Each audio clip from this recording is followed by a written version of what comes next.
Today is Monday, February 8th, 2021. Coming up on Roland Martin Unfiltered, we'll show you a heated discussion between Congressman Hakeem Jeffries and new Congressman Owens. He's black from Utah. He got his ass handed to him by the brother from Brooklyn. Wait until we show you what went down. Plus, we'll talk with Ron Busby, the president of the U.S. Black Chamber, Inc., to discuss the Secretary Janet Yellen's plan to help black businesses affected by the pandemic. In Chicago, Mayor Lightfoot and the Teachers Union may have struck a deal opening public schools. All in Rochester, New York, an ex-police chief is downplaying last year's arrest of Daniel Poot. Okay, but isn't it the same police department? Will they pepper spray the black girl? Yeah, okay. And Secretary Lloyd Austin has signed a memo to extremism within the armed forces. Ooh, Fox News is not happy. And the Maryland Senate has passed a $1 billion measure to a lawsuit brought by 4 Maryland HBCUs. We'll talk with the head of the Maryland Black Caucus. Plus, we'll speak with two about a health disease, how it's impacting the black community. Plus, we'll remember life and legacy of heavyweight champion Leon and James Brown's MC, Danny Ray. Folks, it's time to bring the fun. Roland Martin Unfiltered. Let's go. He's got it. Whatever the miss, he's on it. Whatever it is, he's got the scoop, the fact, the find. And when it breaks, he's right on time and it's rolling. Best believe he's knowing. Putting it down from sports to news to politics. With entertainment just for kicks, he's rolling. It's on go, y'all. It's Roland Martin, Rolling with Roland now. He's funky, he's fresh, he's real, the best. You know he's Roland Martin now.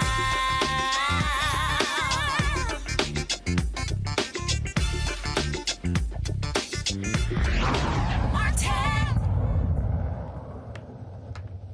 If you are going to be a new Republican in Congress, it's best to show your ass when you get there. Now we already seen crazy Marjorie Greene. I mean, we know how ignorant she is. And there's a black Republican from Utah consistently shown his ass on Fox News, sound like a damn fool. A former NFL player, Owens. Well, Burgess decided on his first day as a member of the House Judiciary Committee to school Democrats on the issue of patriotism for not supporting an amendment Republicans push requiring the Pledge of Allegiance at all meetings. Y'all, now he proposed that his peers in the committee to show leadership by standing for the flag during the pledge to show others what unity looks like. Well, Congressman Hakeem Jeffries from Brooklyn, head of the Democratic Conference. Let's just say Hakeem had a few words for Leah Burgess. Play. I was blessed to grow up in the Deep South 60s, days of Jim Crow. I say blessed because I grew up in a community that believed in our nation, believed in God, believed in their kids, and they were going to fight to prove they could overcome any obstacle. It was a great community that taught us the importance of a flag. It taught us to love God, country, family, respect for women, and authority. And you know the results of that many of you don't know about? In 1960, it was a black community that led our country to growth in the middle class. The black community that led our country, men matriculated from college, men committed to marriage, over 70%. Percentage of entrepreneurs, 40%.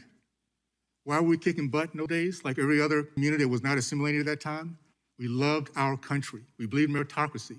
We taught our kids to stand for that flag and for what it represented.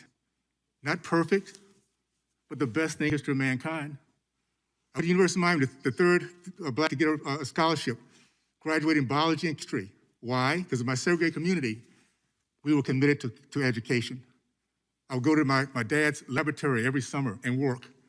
And when a white guy told me I couldn't do it, I spent the next 4 years in college living in a library to prove him wrong. Because my race, like every other race, looked at this country as a place of second chances, of opportunity, and big dreams. When it fell in 1973, no black centers, no black quarterbacks, no black linebackers, no black middle linebackers. Why? Because those are white thinking positions. $50,000 as a bonus as a first-round draft choice. We have guys making $50 million today, play any position they want to, will not stand for the flag because they've been taught by their adults not to love our nation. What can we do here as leaders, guys? Let's put aside the partisanship, appreciate the fact that we have a body here of every color under the rainbow, every background. Across this country, we have black police officers, black mayors. You know, as we have more and more freedom to achieve our dreams, we seem to point more and more at other people for the failures that we have when we make bad decisions. What is my message, guys? I'm going to follow what Congressman Lee says. It's not about words, it is about actions. 15 seconds to show our kids that we're adults, that we can agree to disagree, but we love our country enough to at least stand and represent our flag. For a young man in 73 to 83 to stand on that sideline and get teary-eyed because that flag was flying, we've lost that. We're teaching our kids, any mistake you make is somebody else's fault. That is not the way country rolls, guys. We gotta do better than that. Why don't we start off just by one simple action? We talk about actions, one simple action. As leaders, let's stand, let's pledge our flag and say thank you for this opportunity to represent the people we're here to represent. And that we will be the example of what unity looks like, not just a word. We'll act by saying the words that bring our country together, putting our hands on our hearts and meaning it and showing everyone, doesn't matter what side of the aisle we're on, this is one thing we can agree on. I yield back. Will the gentleman yield? Gentleman. Well, no.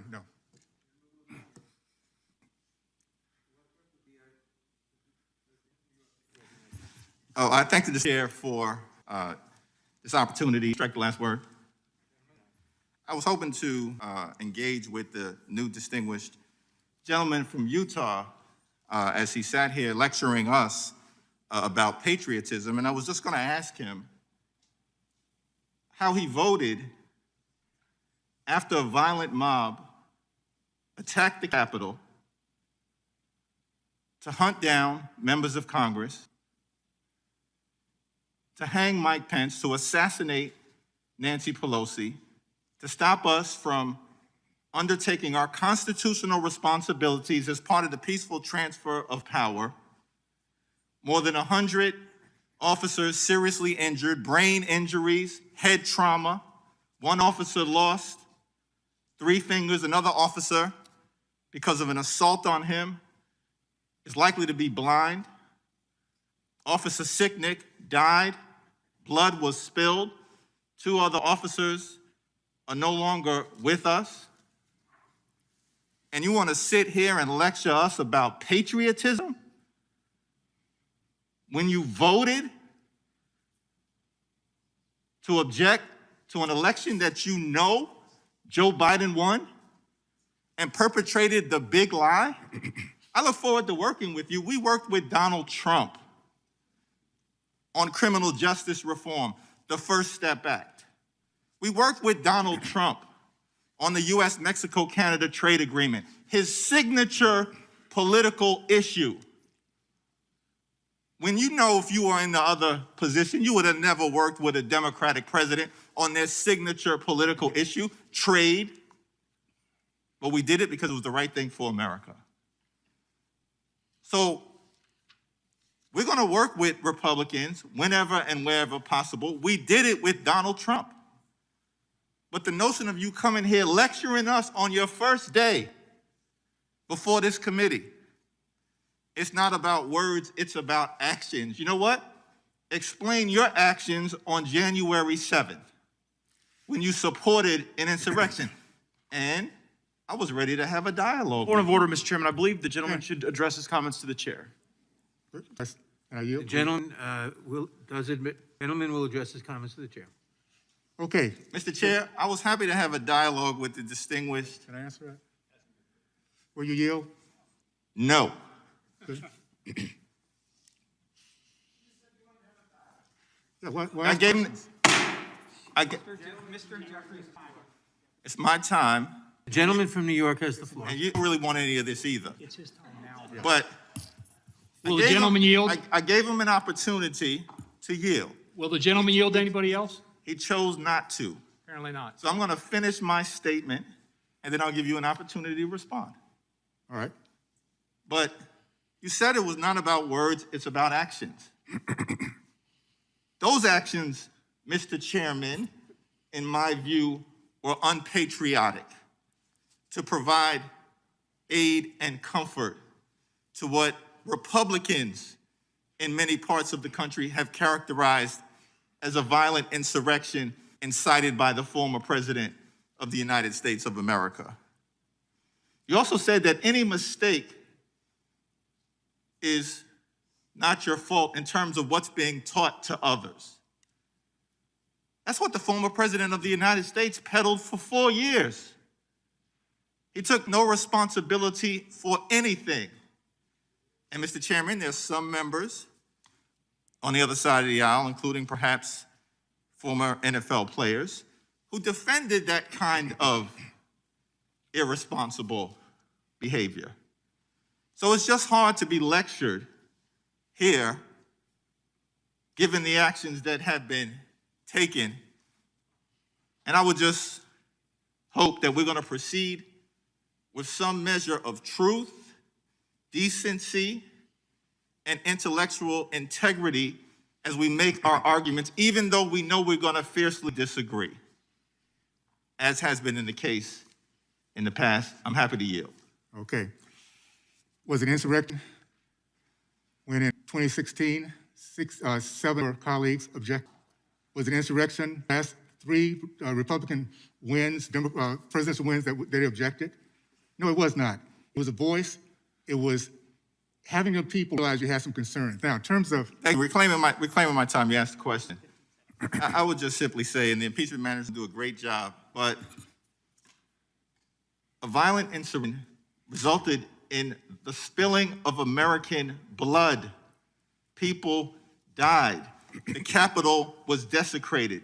Urine and feces was left behind. The Confederate flag was bandied about. That didn't even happen in this Capitol during the Civil War. The Trump flag was placed in the stead of the American flag. That's an insurrection. That's sedition. That's undemocratic. That's problematic. And the American thing to do is to stand up to it. I yield back. Okay. Y'all don't have Burgess's response? Was there a response? That was nowhere to that? Dr. Avis Jones DeWeaver, political analyst, Benjamin Dixon, host of Benjamin Dixon, the show, Dr. Julian Mavo, economist, president emeritus in college. Clearly, former Utah Congressman Mia Love did not warn Burgess Owens. Don't bring your ass to Congress trying to show up, and don't let the Brooklyn come out of Hakeem Jeffries. No, she didn't warn the brother. She didn't warn the brother. Just came on up in there all reckless and got ripped, okay? It's really sad that you have someone that in his attempt, people can have different political views. Believe it or not, I actually have some friends who happen to be Republican. But this right here, the argument that he was making was completely detached from fact. And we don't even have to go back decades in terms of fact. We're just going back a couple of weeks in terms of fact when he tried to deny what happened in that chamber. Also, Congressman Jeffries picked up on this, but of his initial soliloquy, what I really focused in on was his specific statement that, quote unquote, any mistake we make is someone else's fault. Nothing annoys me more than when you have a Black person who is put into a position in order to chastise other Black people, when actually the very thing that they are chastising Black people for, the white people who put them there are guilty of it. And that's exactly what this is. As Representative Jeffries rightly pointed out, Trump has never taken responsibility for anything. Never. First of all, let me put it like this. He doesn't take responsibility for most things. for things that happen to go right that he has nothing to do with, he will attempt to take responsibility for that. All right. And that's just one small example of this ridiculous attack on Black people. Let's just be clear about who he is, why he's there, how people felt comfortable putting him there, because they saw him as someone who would put Black people in their place. But luckily, there was someone on that committee who rightfully put him in his place instead. Man, the thing that I just really cracked up, that Burgess wasn't even smart to realize how dumb he is. and then he goes, well, when the Democrats objected, and Akeem basically was like, but we ain't tear shit up. We didn't sit here and tell folks to come in and piss all over the Capitol. We didn't tell them to beat and kill cops. We didn't tell them to take the eyes out. Cops losing their eyes, fingers losing their fingers. And I'm sitting going, and your ignorant ass can't figure that out? But see, this is what happens when you get some ignorant. And let me tell you something. I know a lot of Black conservatives, and this is probably their reaction. Look at this mother. Damn. Making us all look You just bad. come to Congress embarrassing us the first damn day. Roland, this is what happens. Hold on. Bean, go ahead. No, I was going to say, I think the Dunning-Kruger effect, when someone is so ignorant, they don't realize how ignorant they really are and they speak out of turn. This is just another incident of a blackface on behalf of white supremacy. He really thought he had some ammunition trying to stand and cape for the flag. All right, God bless America, but there's a lot of stuff that has to be answered for, and we're not just going to be satisfied with tokenism and with the idea that it is more important for us to stand for the flag than it is for us to rectify what happened a few weeks ago. No, he met his match that day. The thing here that I also just found to be laughable, Julian, is Republicans love to play this game of I'm more patriotic, and so it's the flag, it's the Pledge of Allegiance, it's all of these how dare you kneel, you must stand. Yet the same party who's doing their best that has introduced more than 100 voter suppression bills. They're trying to change the voting laws in Pennsylvania and Georgia and Arizona, all over the country. And it's like, oh, so is that patriotic? See, I love this fake patriotism that they want to hold folks to. And then Burgess, the white guy said this to me, and I spent every day in the library proving him wrong. I'm not wasting my time on no racist ass white people. I ain't proving a damn thing. Man, take your monkey ass on with your racism. Bro, here's the thing. When you play football regularly, you have put your brain at risk. There is a lot of data that suggests that when you play football regularly, you put your brain at risk. This boy has clearly put his brain at risk. And we saw that. Hakeem Jeffries was not even time enough for him. He was overtime. If you do that in football, I don't know, I'm not a sports fan. But he was overtime for him. These Republicans have been so hypocritical about what they want. What they really want is to win. I mean, I was on a television show with Armstrong Williams about 3 years ago, and he said, our goal is to win. He said, our goal is not to be fair. Our goal is to win. And we're seeing this now. Their goal is to win. And so whether they have to take up for the orange man, whether they have to take up for Marjorie Greene, whatever they'll do, they're going to do that because they want to win. Now, that woman needs to be not only institutionalized, but put into a straitjacket with a muzzle, which is what they did to enslaved people back in the day, a straitjacket and a muzzle. But everybody is okay, well, she has a right to the First Amendment. The First Amendment that calls for an assassination of the House Speaker, give me a break. But these people, in the height of hypocrisy, are simmering in their nonsense. And there are few, but not none, responsible Republicans who will deal with this. So this Burgess brother, I don't know where he came from and I don't know where he's going, but he's going somewhere.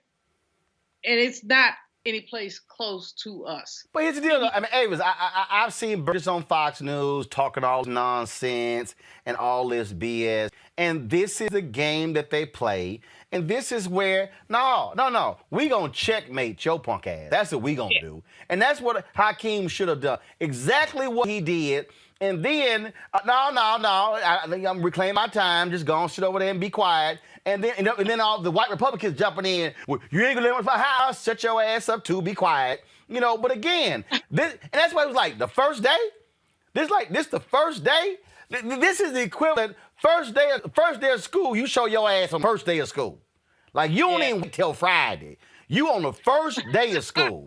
On the first day. And the whole that's the equivalent of the whole class look at you like you showing your ass on the first day. Like you ain't even gonna wait. That's why, this clip went viral, a 2-minute clip. I said, nah, I got to see the whole exchange. I need everybody to hear what this fool said and the full response of Hakeem Jeffries because he laid him out. And all I know is there's a dead body somewhere in the halls of Congress, and it got Burgess Owens stamped on his forehead after he just got laid out by Hakeem. Is he related to Candace? I don't know. I tell you right now, if your last name Owens, you ain't trying to claim not name one of them fools. They drink the same That is Kool-Aid. true. That is absolutely true. Here's the issue also. The thing is, this is the difference almost like from coming from the minor leagues to the majors, right? Because he was in the echo chamber, as you mentioned, of Fox News. So, of course, he's going to get doted on. He's going to get loved. He's going to get all the praise and affection because he is repeating the ridiculous messages that they want to be repeated, or at least how much longer they can remain in existence until they get sued out of existence, right? And so there he was the main man, the main man. So he comes into this position with this false sense of certainty in himself and his misguided opinions, and he got checked. This is what you call, it's like he got completely ambushed on day one after walking into this room thinking that he was going to be the one doing the body slamming, and instead it got turned around and he himself is the one that ended up getting sacked. This is what happens. Ben, I keep warning all these Fox News people. This is what happens when you go on Fox News, where they do affirmation TV, and there's nobody on the other side to check you on your craziness. And so then you figure, oh, I'm right. So then you bring that BS somewhere else, then you get your ass served. Then all of a sudden it's kind of like, damn, what happened? Because you sat over there with them crazy white folks on Fox News, Sean Hannity, Tucker Carlson, all the rest of them, and y'all didn't have anybody else debating. See, there's a reason why they don't call me. There's a reason why. I mean, they don't even, and let me tell you something, they're not calling me. I emailed them. Holla at a brother. Laura, that girl, Libertarian Kennedy, Harris Faulkner, Sean Tucker, they all like, no, that Negro crazy. We ain't go. We know the game they play. Burgess spent too much time going on Fox News, yak, and then Hakeem said, pass me some powder. Let me pimp slap this fool. I didn't realize how hilarious this panel is, and it's so true. Oh, no, Ben, this is a black show. This is a black show. See, you ain't gonna get, ain't no MSNBC, CNN, you ain't gonna get no references to baby powder and pimp slapping and monkey ass. You ain't gonna get that. This is a black show. For my white viewers who love watching the show, they appreciate learning about blackness when they watch this show. Because I'm wearing today's the 95th anniversary of my black high school, Jack Yates in Houston. This is a black show. You know, I have my Vaseline right over here, and I think Hakeem already used some, and I think Burgess is going to need a little bit more, because the honest truth is that echo chamber of Fox News really is, for the last 4 years, they've been serving an audience of one, and that's Donald Trump. And I think Republicans have missed the pendulum swing, right? Like, we're not playing around with white supremacy anymore. White supremacy marched up those steps of the Capitol on January 6th and challenged American democracy, period. And so anyone who's still lingering with this idea that they could ride Donald Trump's coattails to some modicum of success, they're sorely missing out on the reality. And if they're listening or appearing on Fox News, that's even more reason why he's completely clueless to the fact that it wasn't acceptable before the insurrection. It certainly isn't acceptable to kowtow and to be beholden to white supremacy after we've seen how dangerous white supremacy is, not only to black people, we've known that since 1619, but it's dangerous to America as a whole. Yeah, because the bottom line is this here. Again, you got to check these folks where you can, and that's what we all about. Now, when I talk about this Black show, we also focus on when it comes to black folks getting the money. And so one of the things you've been me talk about a lot on this show, and of course we still are talking, is the notion of hashtag money, hashtag economic justice. And then white America loves for us, they got no, I'm just letting you know, white America really has no problem for us talking about mass incarceration and criminal justice reform and social justice. But when you get to the money, then it all changes. See, I told y'all last, they didn't have a problem with Dr. King when he was talking voting rights. When he was talking about housing, he was talking about going to parks and restrooms and riding buses. Actually, they did have a problem with housing because they filibustered that for 2 years. They knew that was also dealing with wealth. But Dr. King started talking about the money. That's when there was a problem. Friday, Vice President Kamala Harris and Treasury Secretary Janet Yellen held a virtual discussion, the U.S. Black Chamber, and we live streamed right here on our Roland Unfiltered platforms. You can see the full discussion. It's about going to our YouTube channel. As a part of the conversation, they talked about the American Rescue Plan and how it could help black business. Both Yellen and Harris confirmed will be aid and support for black businesses who have suffered far worse than their white counterparts during this crisis. Now, 2.6 million black-owned businesses in America prior to COVID. Some reports say we lost 40% of black business. Y'all, do the math. That's more than 1 million. Now, keep in mind, of the 2.6 million black-owned businesses we had prior to COVID, 2.5 million only had one employee. They were doing an average revenue of $50,000. So let's talk about this with Ron Busby. He's the president of the U.S. Black Chambers, Inc. Glad to have you here on. The thing here is, when I talk about black economic justice, I've said this when I keynoted your organization, that too often there have been black economic conversations and black business people weren't in the room. I have nothing against any civil rights group at all, but that ain't what they do. If you're gonna talk about black economics, you should be talking to black people who literally own businesses, who are the ones dealing with that very subject.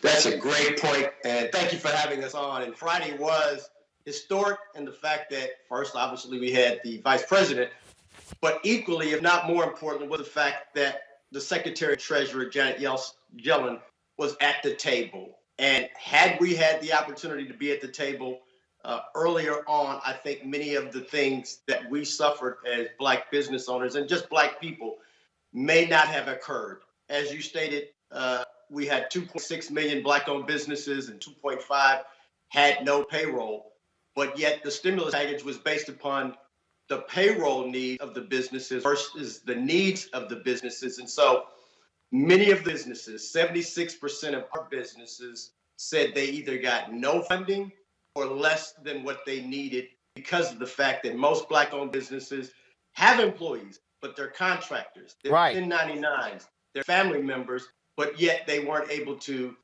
write off or even pass on any of that expense to the federal government. Yeah. I mean, so it is important for us to I'm going to give you an example. I mean, the reality is the number of employees that we have here, we had 10, 12 people. We only have, though, 5 who are full-time. more than half of the people actually are contract. And so when we submitted our PP application requesting about 238,000, we only got 38,000 because of the number of full-time. And this is also an example of, and so then what happened was those people who are contract, the way the rules were set up, they had to apply individually, but here was the problem. They didn't have the same relationships. First of all, those of us who had relationships with banks or with organizations that could actually fast track our application was different from those even black businesses who had no relationship. And one of the things that we learned in PPP and that Congress had no idea about was that if you were a black business, if you were not dealing with loans from a bank, frankly, and the black business was thinking, yeah, well, this is my bank. No. The banks were like, no, you just got a checking account. You're not really a customer. You have a check. So they treated businesses that actually had credit lines and loans from the bank as customers. If you had a checking account, you just had a checking account. Well, the problem was the banks got paid based upon the size of the loan.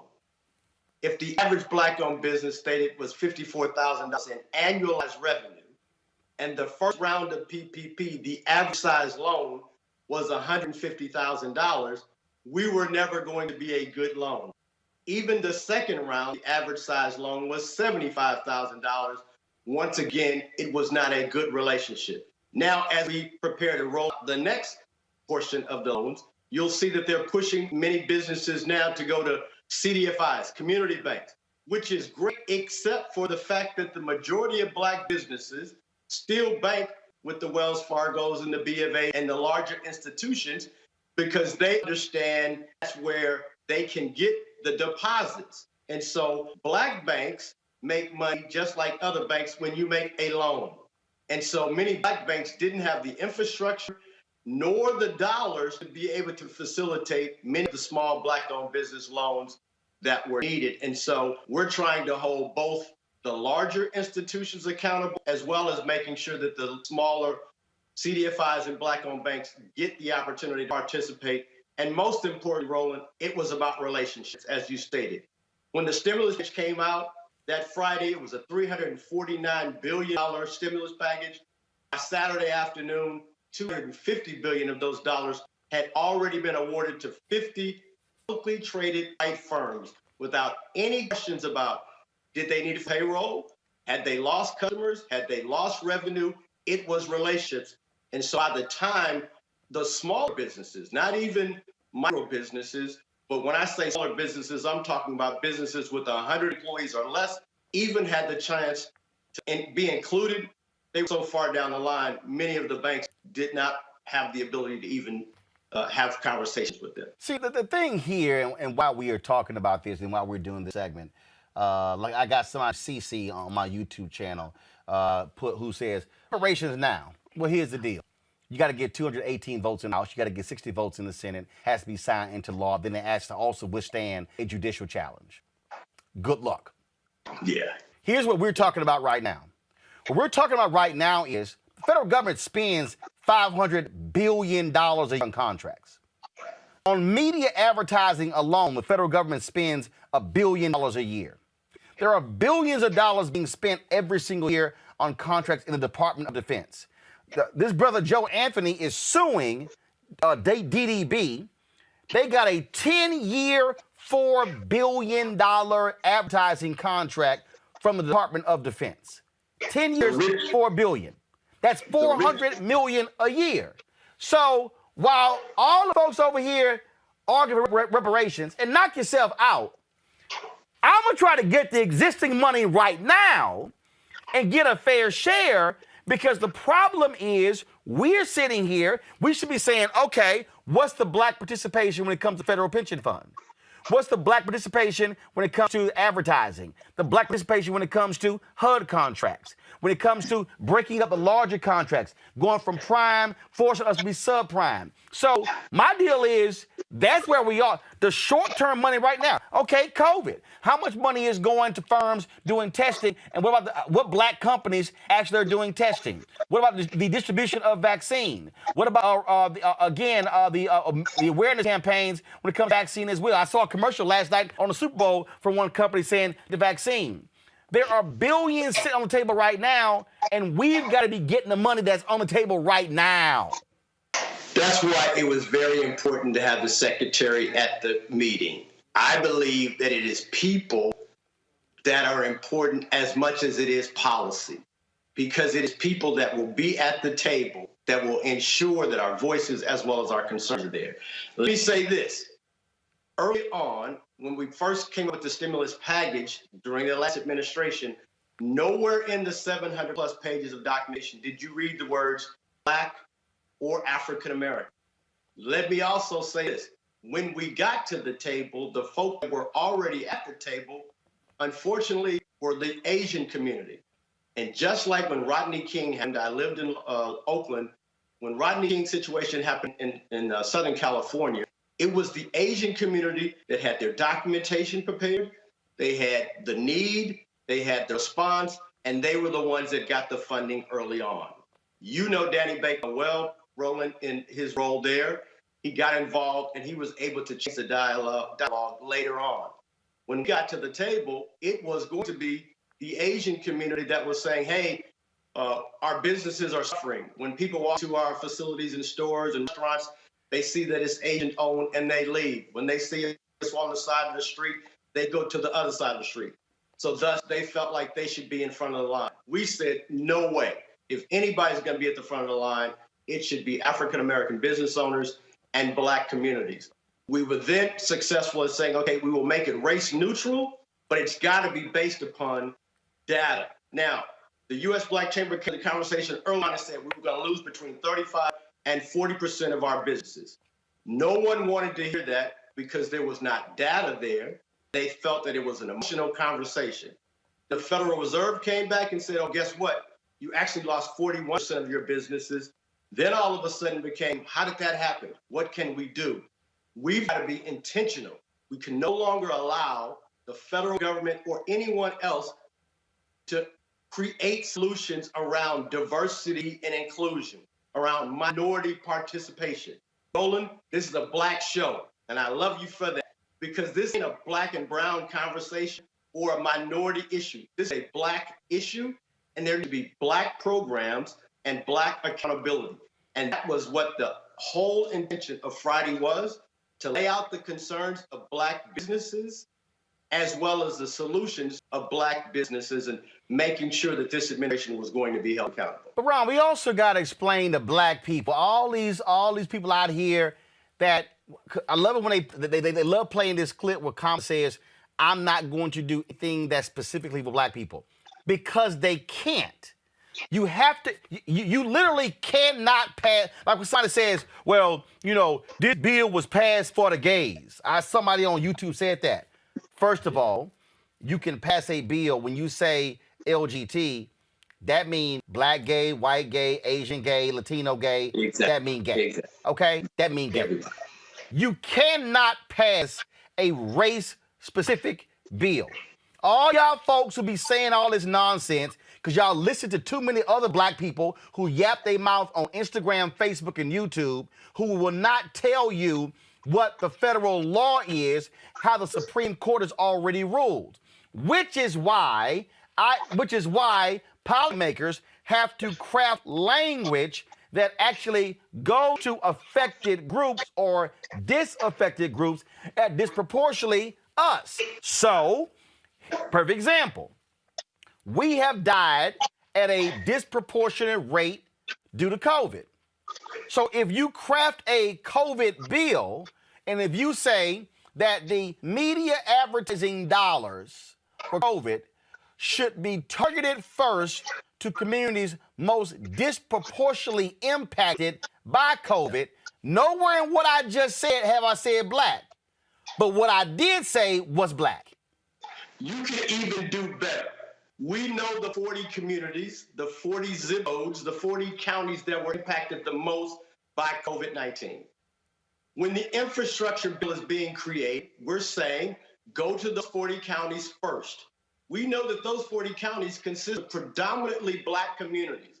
So then we know that it's targeted for those zip codes. Secondly, we can say that the contractors need to be housed within those zip codes. So we now know that black contractors have the opportunity to participate in the infrastructure bill. The third leg of that is we can now say to those contractors that are being awarded those contracts that you need to hire from within the zip code in which the infrastructure is being created. So now we've attached the city or the state, more than likely the city. We've attached contractors, more than likely black, and we've attached the employee base, which is more than likely also going to be African Americans. That portion we can do and it not be race-based, but geography as well as need. And so, what is your plan? Clearly, you have an administration. First of all, I'm gonna get that in a second. Also, explain to the folk, because again, I walk people through this. We talk about contracts. The Trump folk moved back to the old way of doing business with Reagan, with typical Republicans, and that is what they did was they stopped. They bundled contracts. And so that meant that if you try to fight for a contract, compete for one, you were competing for $100 million contract versus competing for a $10 or $20 million contract. And so that froze people out. Also, didn't the Trump people also stop tracking? Yeah, I was going to say, more importantly than that is there has been no transparency in the last 4 years of who's been awarded contracts, how much, and what the diversity. In the previous administration, we've always known that NBA had a goal of 23%. The last 4 years of the Obama administration, they exceeded that to the tune of around 27%. As soon as this Trump administration came in play, they no longer had transparency there, so there was no accountability. We could not see who was being awarded contracts or who was losing contracts. We don't know what the contracts were paying. We do know that during his administration, the richest man in the world was Elon Musk, and he got there through federal government contracts. So we wait a minute. Donald Trump's daddy. Donald Trump's daddy's financial, Donald Trump's money is a result of federal housing contracts. His daddy was a billionaire because of federal contracts exclusively. Yeah, so Donald Trump understands the federal government very, very well. So there were some things that we were successful, and I hate to say it, but under his administration. There's a program under the SBA called the 8A program, the number 8, the letter A. And it was created for black firms back under a Republican administration in the 70s to allow minority, particularly black firms to be able to compete for set-aside contracts through the federal government. I participated in the program, and literally you were bidding on contracts in the millions of dollars, but you were only competing against other firms that were in. It's difficult to get in. It should be, but it allowed you to grow your firm very quickly. The challenge was it wasn't really able to create generational wealth because it was 9 years. The Native American program is a lifetime program. Once you get in, you're in for the rest of your life. For the rest of us, we're in for 9 years, and then you graduate. If you look at black enterprise today, there are always firms that are there a good 7, 8, 9 years, and then after that, they fall off the map because many of them were doing government contracts, and then when the program is expired during their 9 years, they have to retire or they have to move on to doing just regular federal contracts. Which is one of the reasons why what I have been saying to black companies, you must prepare yourself for that. And there needs to be, I remember I spoke to the Department of Transportation. I'm going to put my panels, so let's get them ready, folks. I spoke to the Department of Transportation, and I gave a speech. This was under Secretary Ray LaHood under Obama. Ray LaHood, yep. And I talked about joint ventures. I talked about mergers and acquisitions. And I had a black woman who came up to me, and she said, for the last 2 years, my business partner and I have been preparing our company to sell. We've been preparing to sell. She said, it never dawned on us to go and buy. She said, after your speech, I immediately said to my partner, stop what we're doing. Let's now go in acquisition mode. So if we know there's a limit there, what should be happening, which requires black people to learn how to say, if I own 49 or 50 of 100 million, that's better than me owning 100 of 20 million. We then got to be able to say, look, you got to graduate, I got to graduate. We actually merge our firms. We now are a much larger company, which means we now can compete for larger deals, and we're not out here trying to scrap. Unfortunately, we see very little merger and acquisition deals among black businesses because we're operating in silos, and I've been saying that in black media. I didn't launch this damn show myself. I went to every major black media company, Urban One, Enterprise, Essence, Byron Allen, went to all of them. Nobody wanted to partner. So, Roland, my story is I was in the 8A program. I got to a large scale number. We're doing about 7 million. I read a book by Reginald Lewis, Why Should White Guys Have All the Fun? I saw he got there through acquisitions. I then spent 6 months. I bought my next firm. It was about 7 million.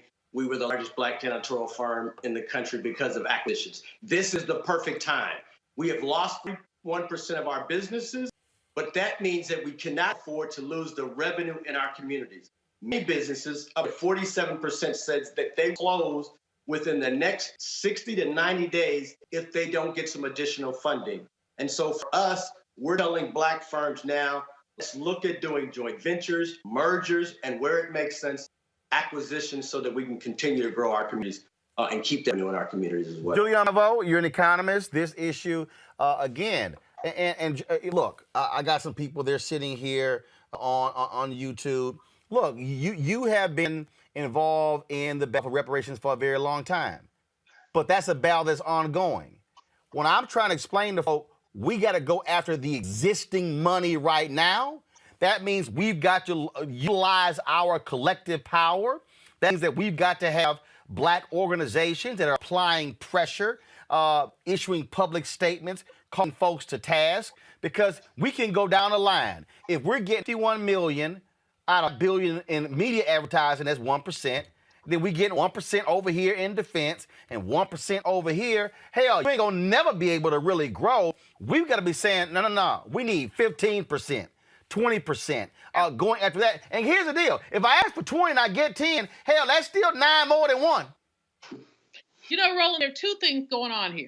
Number one, it's both and. Reparations is a just cause.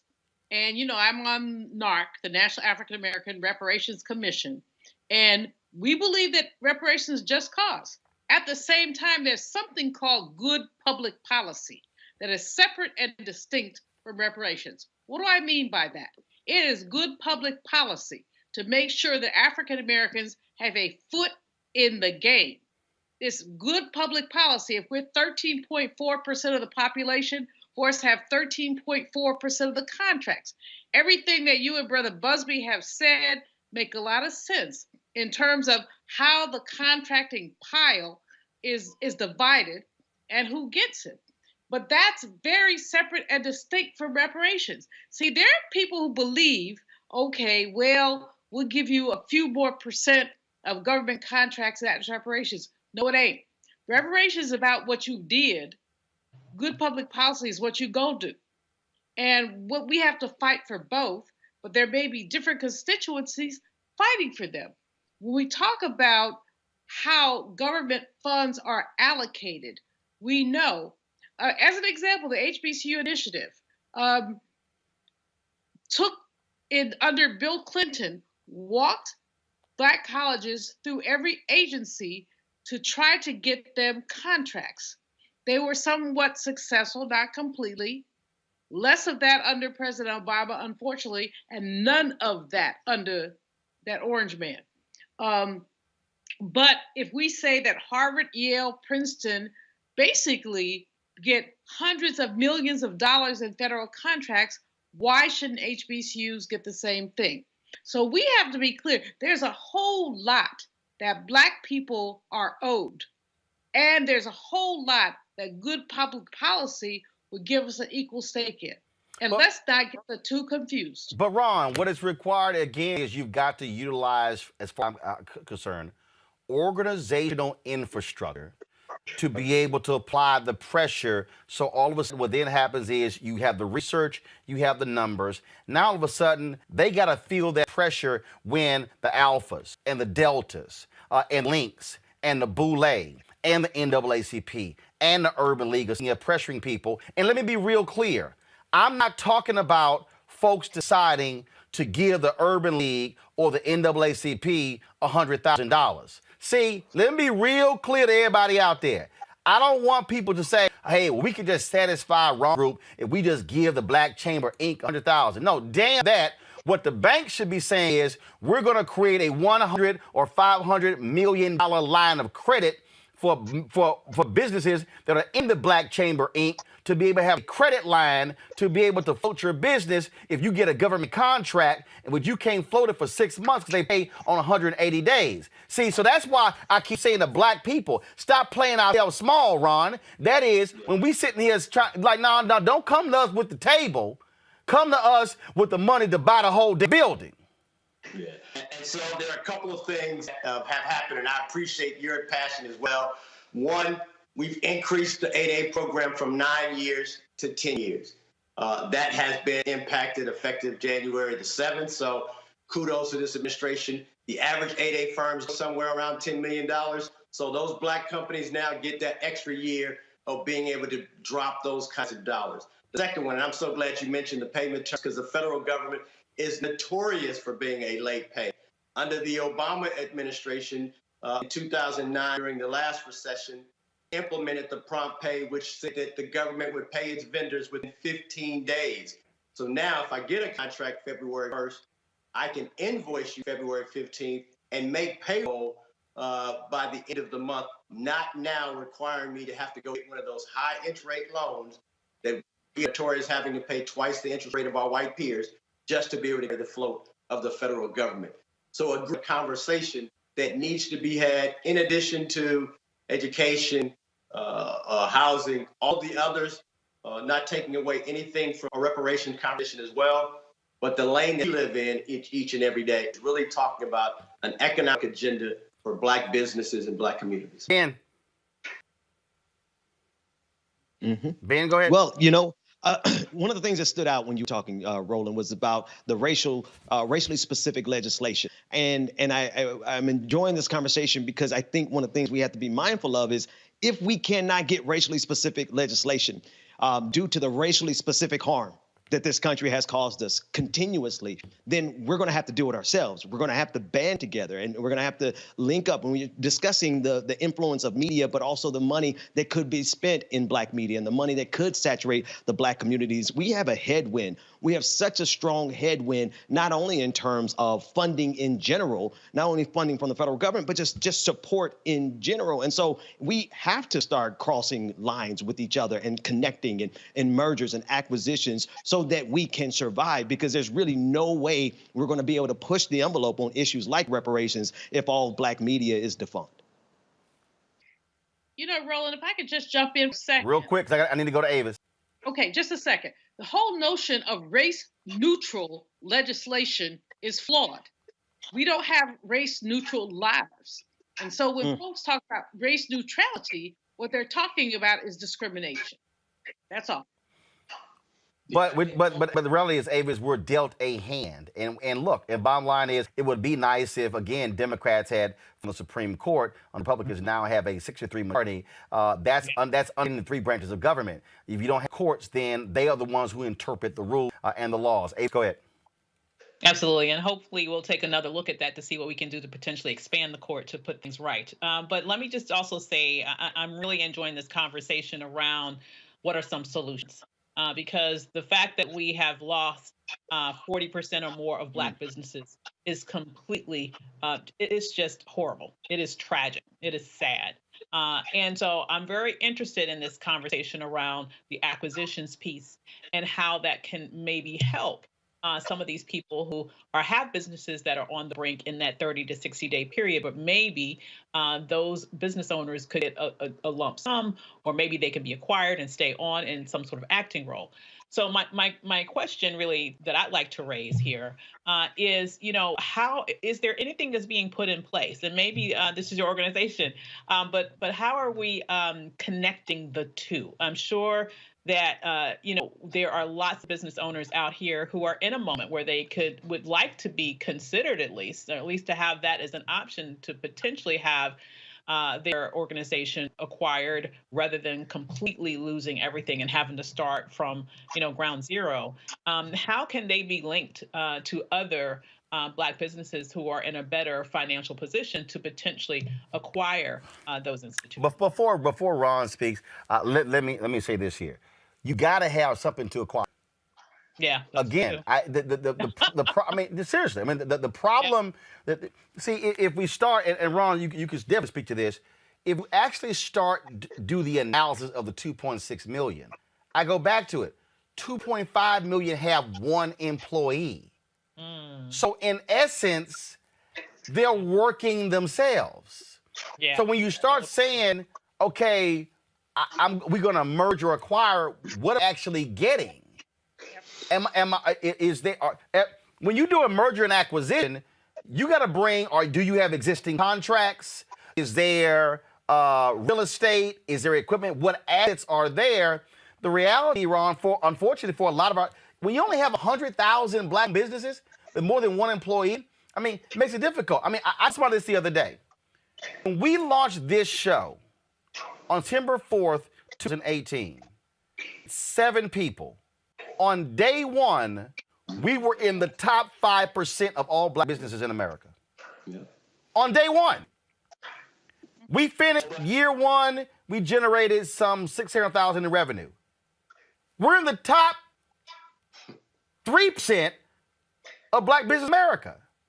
And so that's Ron, that's part of the problem. That's why I keep saying, people say, why do you keep saying we don't need more Black business? I said, we don't. We need Black businesses with capacity. We need larger Black businesses. We get a whole bunch of singles. I need more with 10, 20, 30, 50 employees, and then revenue that's 5, 10, 15, 20, 100 million. If we keep got singles, then when COVID hits, we're susceptible because we got nothing to sustain ourselves, and 41% get wiped away. Ron, go ahead. Final comment. A couple of things. One, for those firms that are in need, that are looking to get support, we're looking to merge, looking to acquire, onboard your firm at byblack.us, byblack.us. So that's where you can find out about other companies that are looking to do the same thing. Secondly, there are funds that are available. Roland, when we asked our businesses around the country what they need, most of them said customers. And so many of the mom or pop businesses that we talk about may not have the revenue, but they have expertise in areas and they may have customers. And so if you're a good distributor and someone else is a good marketer and someone else is a good producer and someone else is a great writer, let's build that as a consortium to now create a business that could perhaps have the size and the scale that both corporate America is in need of, our communities, as well as our needs as Black people. Again, I'm not pushing people away from starting new businesses. But at the same time, the other opportunity is there are white firms that are going out of business, Hispanic firms and Asian businesses that are going out of business. We should also look there. And then the last thing, there are great programs that are out here for Black-owned businesses that we aren't taking advantage of, i.e., organizations like DoorDash are saying, hey, if you're a Black-owned restaurant, waive the fees for delivery charges. Well, guess what? They said 375% has growth in restaurants. But when you look to see who's actually taking advantage of the Black-owned programs, it's Hispanic-owned restaurants. It's pizza parlors that are owned by other folk outside of our community. It's Asian restaurants. It's Thai restaurants. They aren't Black-owned restaurants. There are programs that are out here to try to help our businesses.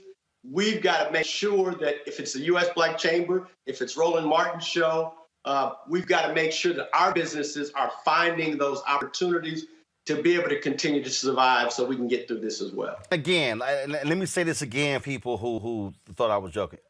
I understood the reality of trying to start a business because, first of all, I had a media company. I knew that. So my deal is when I went to existing Black-owned businesses, Black-owned media companies, saying, I have what y'all don't have. What I'm doing, none of y'all got. And each one, nothing. No response, nothing. And can't none of them deny we ain't had conversations. And so, fine. I went ahead and built it. And in 2 years, we're far ahead away than what any of them are doing in terms of digital audio or video. The argument that I'm making is that we're seeing this in so many other sectors, Ron, that what we're doing is we're actually not building smart. Man. We're not building smart. So we got we got all these silos versus saying, wait a minute, hold up. If I'm doing 5 or 7 million with the department, but there are 3 or 4 other companies and they're doing 2 to 3 million or 5 million. Well, hell, if we say we merge this sucker amongst the 4 of us, and now we've got a $40 million company, we now are in a position. But here's the deal. Here's the rub, Ron. And we're going to deal. Folk then got to say, I got my ego has got to accept I don't have CEO on it.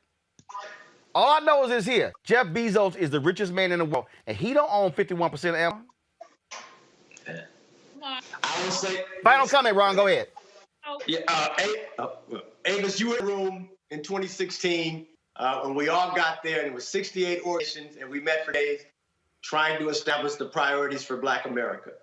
Yes, and we came out with 68 priorities.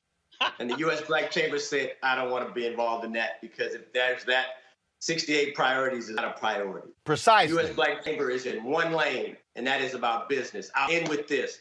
The last 4.5, 5 years, you heard a hell of a lot about making America great again. And we say, yes, we Black folk want America to be great as well. But in order for there to be a great America, there must be a great Black America. And in order for there to be a great Black America, you got to have great Black businesses. And in order for there to be great Black businesses, you need great Black chambers, and you need great Black customers. We need for you to shop with Black folk, to spend with Black folk, to support Black folk, to support Black media, and know that your voices are being carried, especially under this administration. We are going to hold them accountable. We want you to hold us accountable. But most importantly, as Roland's been saying, it is about collaboration. No one can do this effectively by itself. When we go to corporate America and say spend more money with Black folk, they say either we can't find them or they don't have the size and the scale. We can eliminate these conversations by collaborating with each other, and that's both with nonprofits or businesses, as well as the voices and conversations that are being had across the country. Ron Busby, U.S. Black Chamber, I certainly appreciate it. Thanks a lot. Thank you.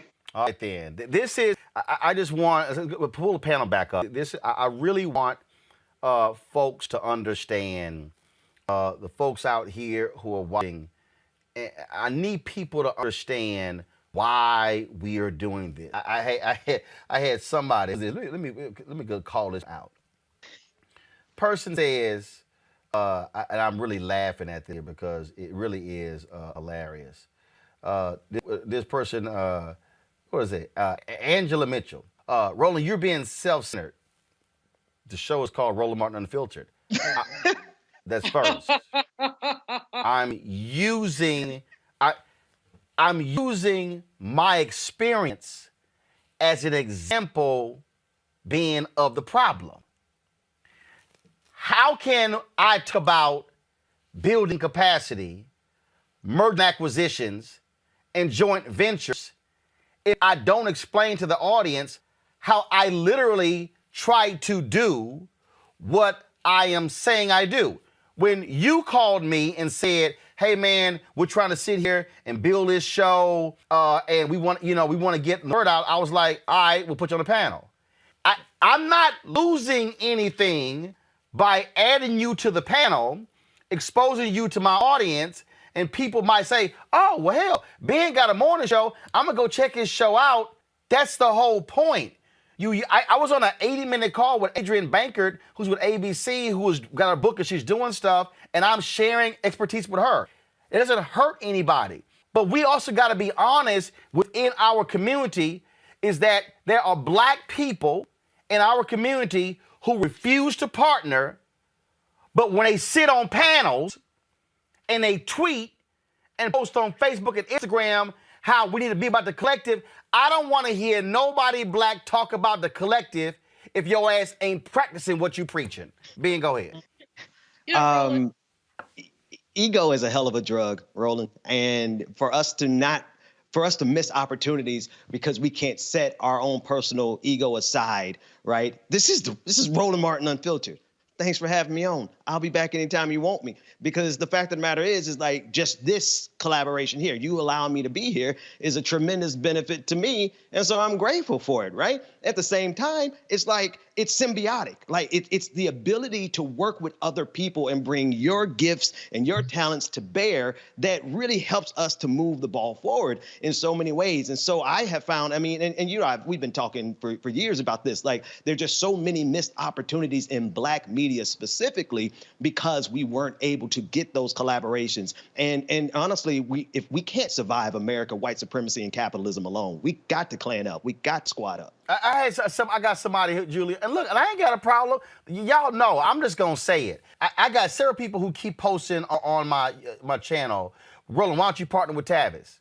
Because in the last 20 years, Tavis ain't done shit with me. No, I mean, no, see, here's why I need y'all to understand. I need everybody here to understand. I have not been afraid to work with anybody black. But Tavis ain't never invited me to stay to Black America. In fact, I was booked on Tavis's TV show, on his radio show. They were unbooked. I never did Tavis's television show. But I didn't hold grudges. When Tavis's MLK book came out, I welcomed him onto my TV One show. Tavis had never ever booked me on anything ever. But see, I ain't tripping. I told y'all last week. Reverend Sharpton ain't never invited me to his show. Joanne Reed has never invited me to her show. The first weekend show, the daily show, the second weekend show, or her daily show. Karen Finney had her show, MSNBC, never invited me.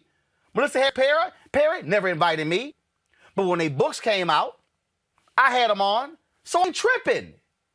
But what I am saying, Julian, is that if black folks do not learn to set egos aside and realize you're not going to be able to do what John H. Johnson did, building Johnson Publishing Company. And in fact, let me go ahead and say that John H. Johnson was arrogant as hell and not helping other black people. He tried to put Essence out of business.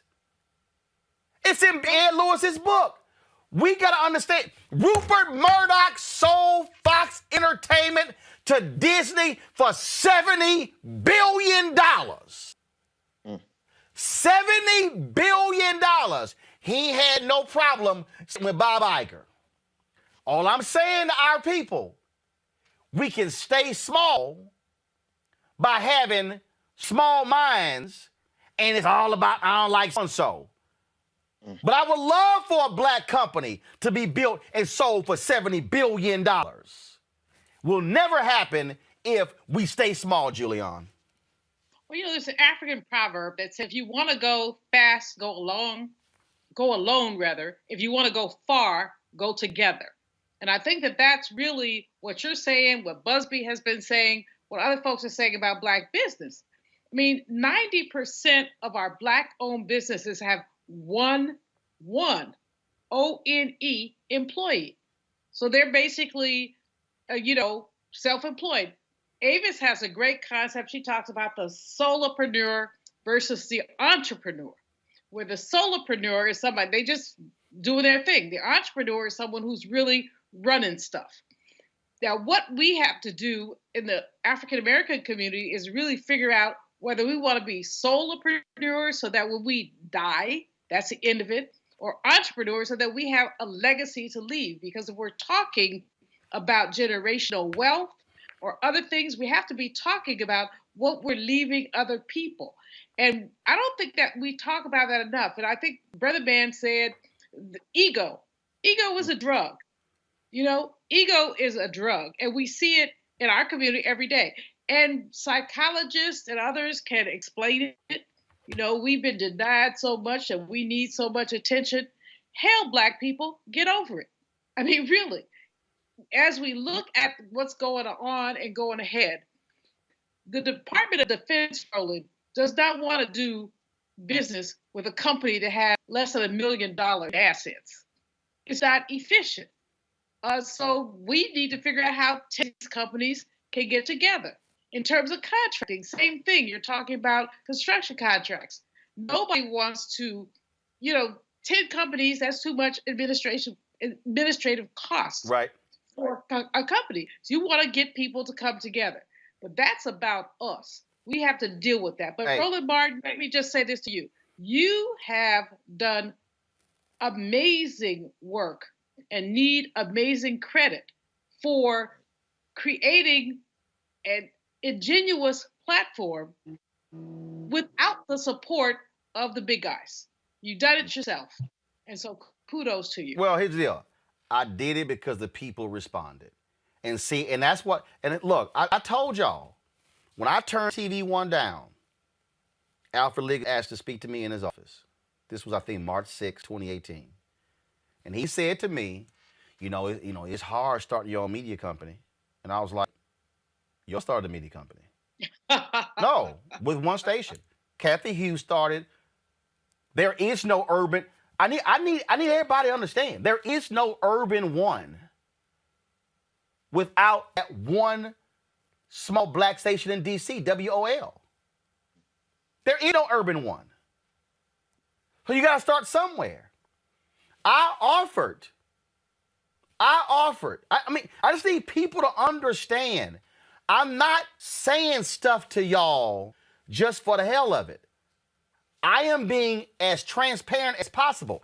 When I got wind they're trying to cancel News One Now, I sat there and I said, what's our biggest problem?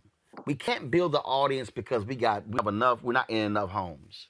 I then said, how could we stream? We couldn't stream out online. Then there was a show we were doing Dish Nation. I said, well, how are we able to broadcast Dish Nation on T1, but I see Dish Nation on digital? So I went to TV One and I said, I have a solution. Why don't I take over ownership of News One Now, license the show to you, which gets around your cable contracts that allow for you to stream, that allow for you to license content and still be streamed digitally.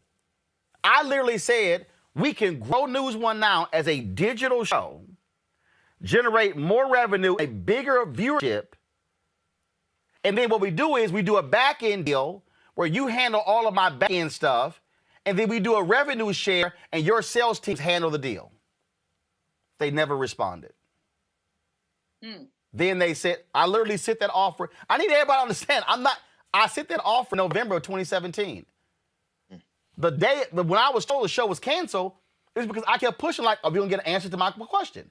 So I was told they were gonna take the show from a 5-day week to a weekly show. Then they said, no, we're gonna end it completely. The show was costing them $5 million. I knew for a fact how to produce that exact same show for $3 million. I knew how to produce it. But they didn't want to do that. When I launched Roland Unfiltered, I gave them a proposal to join me as a partner. Nobody responded. So what I'm saying to everybody who's watching, I have done what I'm telling y'all to do. But what I'm saying is, when other folk don't want to do it, then you just go ahead and build. You don't sit here and wait. You don't go, man, it sure be nice. One of the things that we do is we wait for consensus. We go, man, if we can get all the black organizations together, I ain't waiting on everybody. What Ron just say? All them black groups in 2016 came up with 68. You can't do a damn thing with 68. It ain't gonna work. 3 priorities.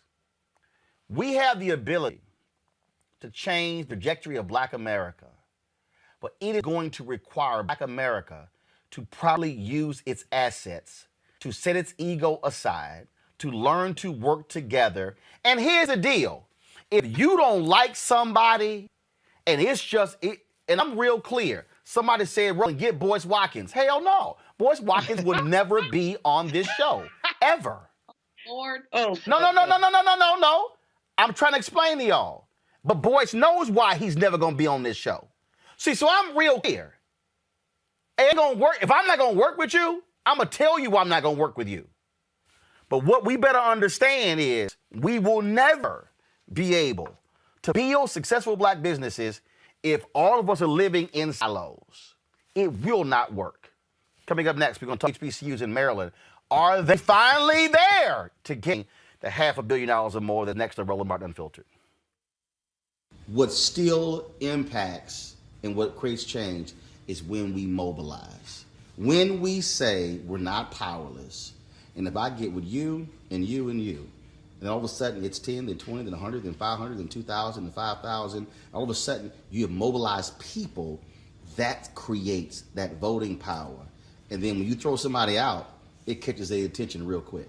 But not only just that, they have to know what it is that they're standing for. Because if you have friends that talks politics, then of course we're having a decent conversation and I'm being educated at the same time. But if my group of people are not talking about that, then I still don't know. So I can unite with you, and then I'm making sure that you have the voice, but what if you don't have the courage to speak? So you're still getting a group of people together that don't know how to do nothing. What still impacts. For a moment, put aside your fear. Think back to who you were on that first day at the Capitol. You felt the sense of history, patriotism, the majesty of a sacred place, the knowledge that you could make history. Now, your legacy is on the line. You know Trump's mobs the Capitol on his orders, a violent insurrection to hold power. You were saved from assault and death only by providence. You know the blood Trump's mob spilled that day will be on your hands, souls, and legacies if you fail to act. Your defenses of Trump are hollow, cynical, and desperate. We know you're afraid. The vote will be the hardest and most important of your life. Convict Trump. Save America. America is watching. The Lincoln Project is responsible for the content of this advertising. Carl Payne pretended to be Roland Martin. Holla! Hi, I'm Chaley Rose, and you're watching Roland Martin Unfiltered.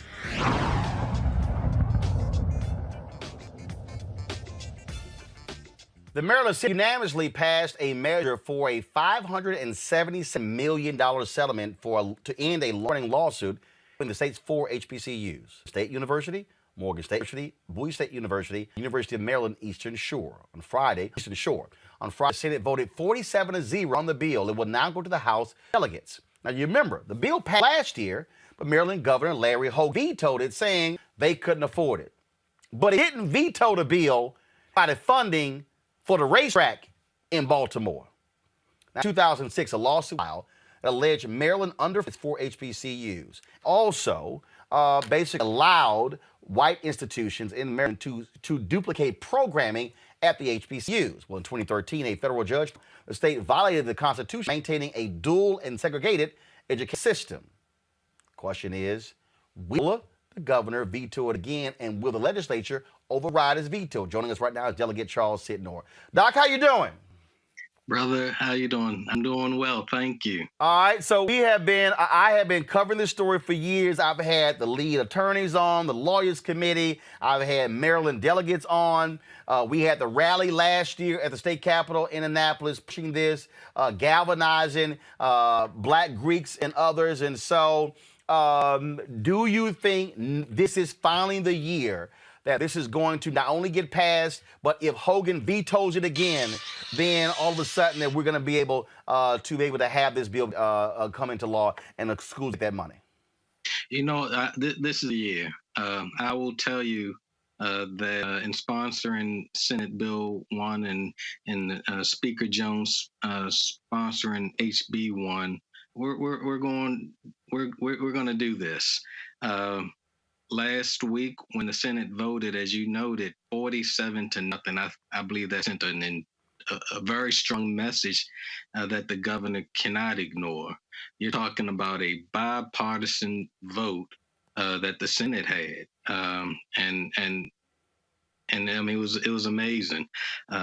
Honestly, going into this session, I did not think that we would get another unanimous vote because I saw some of those same arguments being played out in the paper, and we thought that some of our colleagues might get behind the governor's response and not be supportive this year.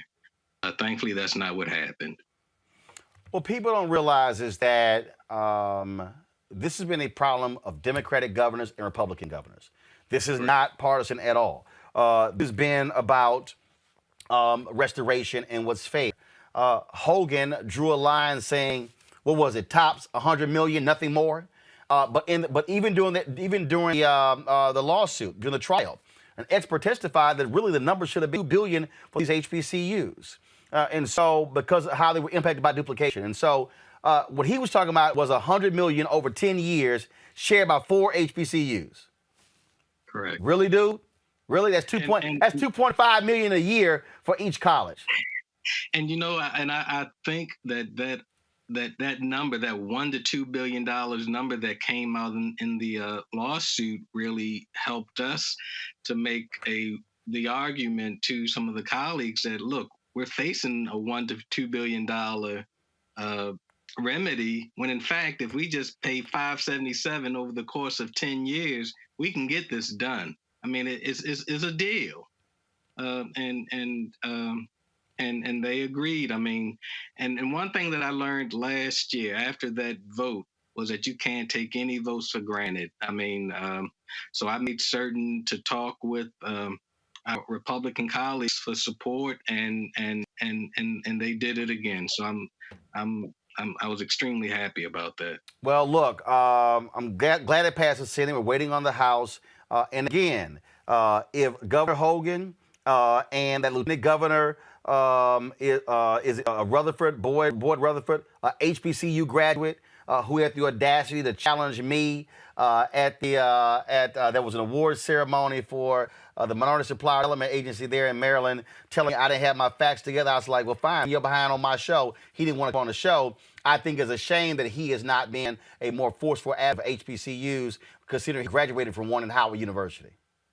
I understand. And I'll tell you this. So the Senate bill, it is in the House, in appropriations, HB 1 passed appropriations, and I believe it's going to second reader onto the House floor. So it's moving in the right direction. And one of the things that you had noted earlier or questioned, once we get this passed, if the governor does try to veto it again, we're doing this early enough in the session that we won't need a special to override this veto. There you go. All right, then. Delegates, I certainly appreciate it. Keep me abreast of what happens. Will do. Thank you, brother. Thanks a bunch. Appreciate it. This right here, this is what I talk about when I say Black power. Maryland has the largest Black caucus of state in America. One of the things that I said last year when this was going on, I said to them, y'all whole deal should be ain't a damn thing moving through the legislature when we deal with this. Y'all should shut down everything. The reality is this here. The Congressional Black Caucus could do the exact same thing in D.C. The CDC has the largest caucus out of any on the Democratic side.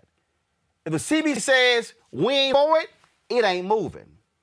I'm glad to see, and that's why this is called HB1. It's the first bill.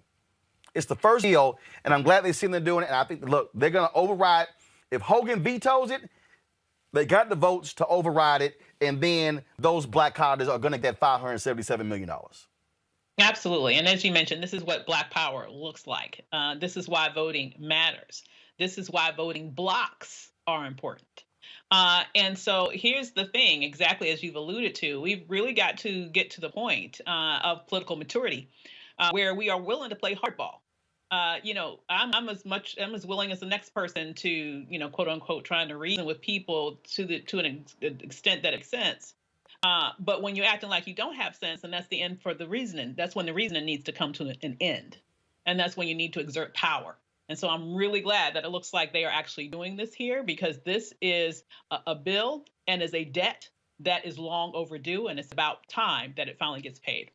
Again, putting that pressure on is critically important. And one of the things we did, Julian, you, of course, president emerita of Bennett College, when we were last year, when this came up, I sent text messages and emails to every black fraternity and sorority saying, get your members, putting pressure on folk.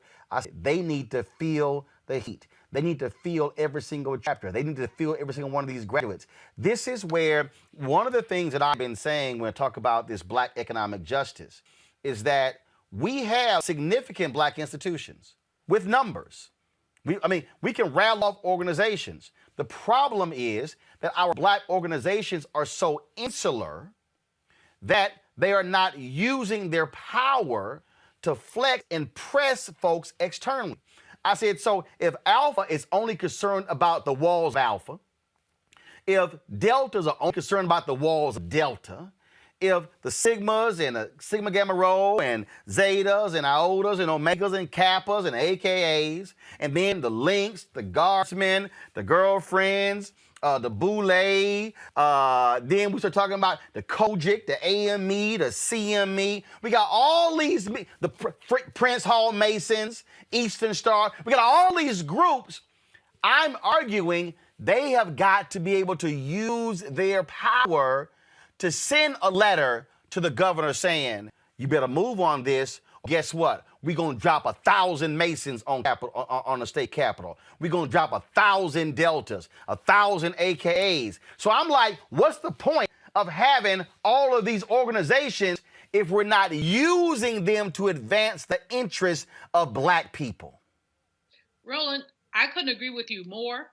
I do think some of our organizations are not insular, that we do, I speak for my sorority, we do reach outside our walls.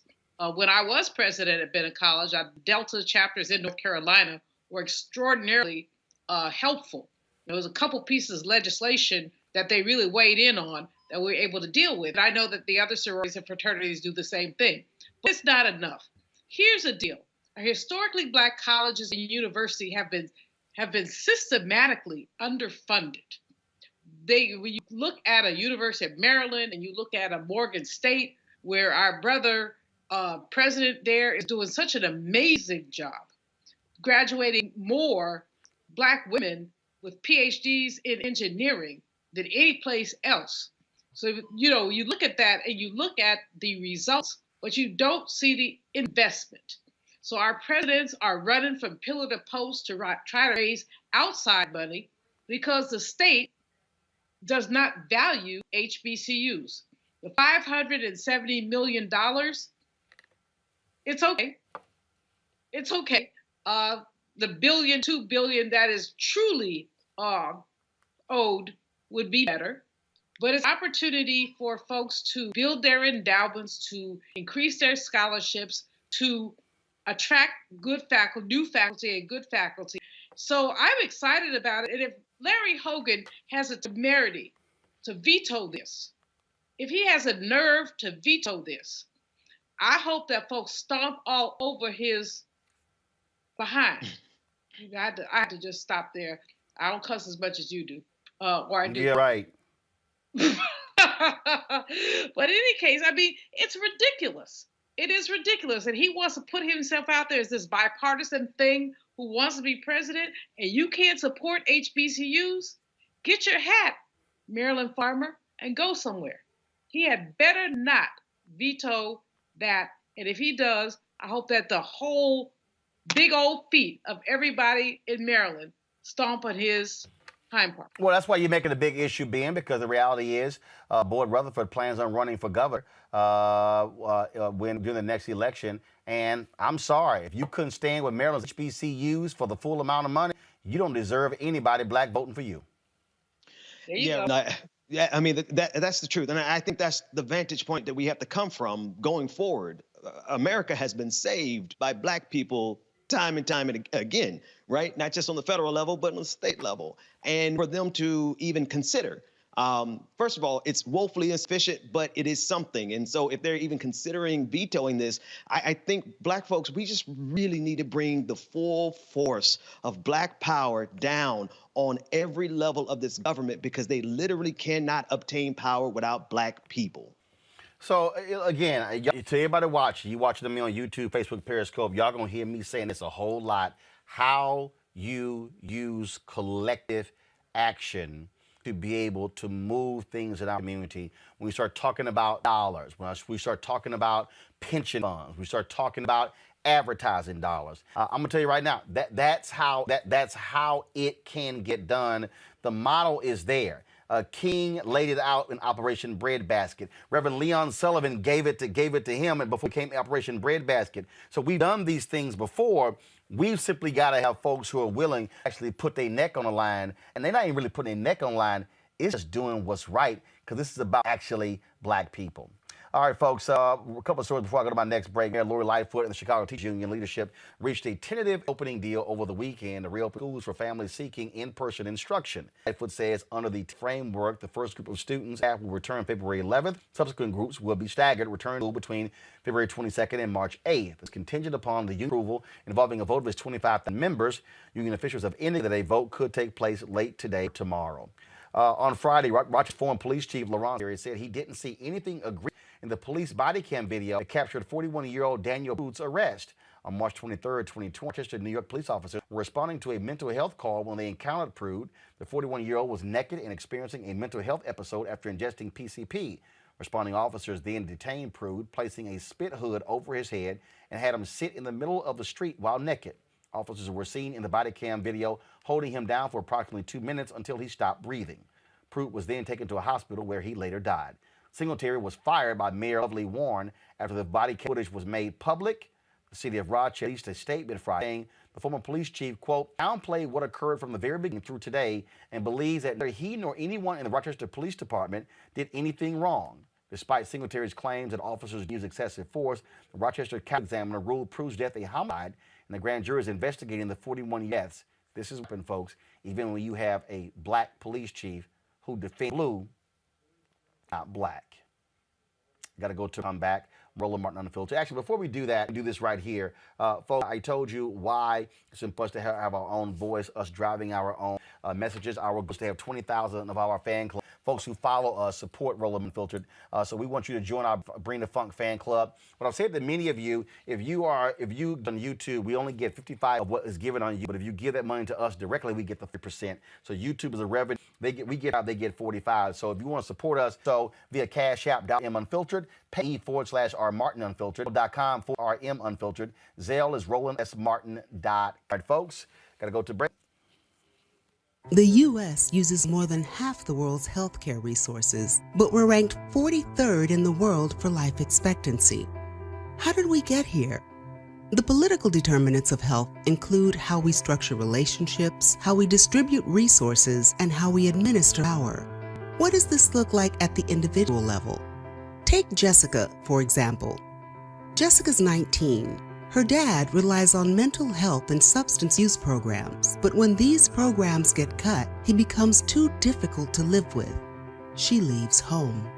Neighborhood Jessica can afford no grocery stores, limited public transit, and limited health care. To save money, policymakers change the water source to a more polluted river.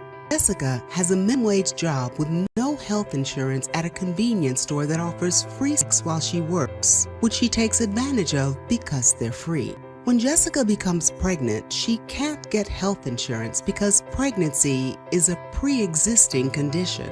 And she doesn't realize that the salty, fatty snacks that she eats at work are bad for her baby. Jessica gets a ride to the closest clinic for a prenatal appointment, but the doctor is rushed and rude to her. She doesn't go back.